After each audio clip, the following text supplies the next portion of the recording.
What's the meaning of churidar?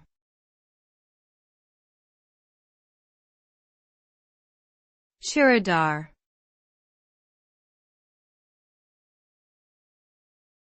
Churidar.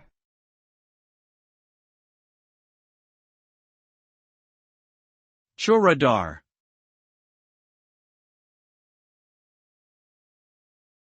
Churidar.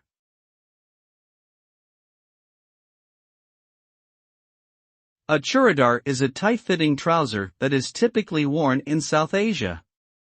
The garment is made from cotton or silk and features a long length with gather folds at the ankle, giving the appearance of bangles.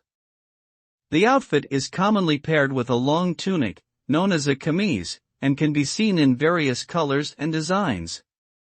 The churidar is a popular choice for traditional events such as weddings, religious ceremonies, and formal gatherings, and it is often considered a symbol of cultural heritage and tradition in the region.